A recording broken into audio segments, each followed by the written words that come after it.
Arguments and quarrels can come and go, but your marriage remains. If you have quarrel, there are things we don't need to say. We don't need to call. There's some ways that should not come out of your mouth whenever you are arguing or quarreling with your spouse. That you have quarreled doesn't mean you have failed. Number one, never you threaten your spouse with a divorce. I'm going to leave you. I'm going to abandon you. One day you will not see me again. I will divorce you. If your mate hears this thing from you, you are telling him or her that this marriage may not work. This thing might not work. He or she will not take it. There's going to be detachment. He will no longer take things seriously. If he read, because even if you don't mean it, the person will now become defensive, preparing himself in case you are no longer there. He may start looking for option B, looking for another person, because he believes that this marriage might fail. And that is when the marriage begins to have a shaking foundation. So never threaten your partner with a divorce. Then the next one, don't call your partner names. You are a beast. You are an idiot. You are a this. You are a this. You are a that. Never you do that. He's a human being. Your lovely mate.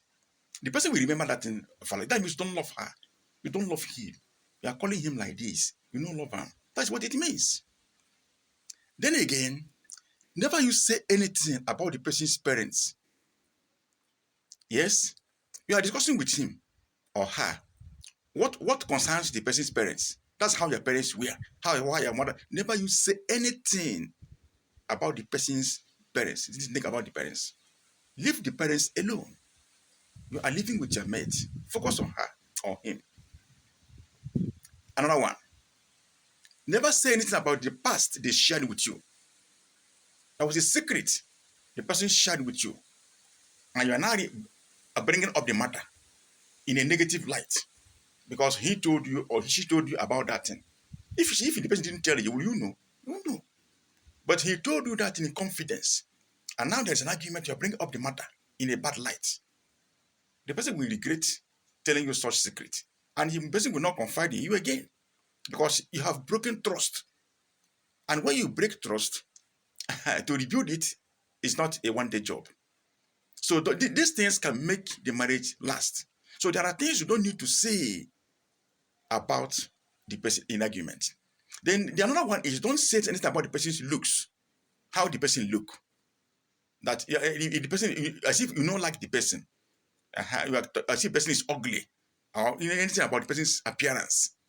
Never you say that kind of thing. Either the person's height or the person's skin color or whatever. You saw it before you married the person. And why are you bringing as if you don't like the person again? Because the person cannot change his physical appearance. They cannot change his height or whatever. So it means that you have condemned their partner. So there are things that if you say it during argument, it will make a reconciliation difficult. The person can forgive you, but cannot forget. And you two of you cannot be bonded properly. And from that time, there will be shaking of that marriage. So we have to keep your mouth in check whenever there is quarrel.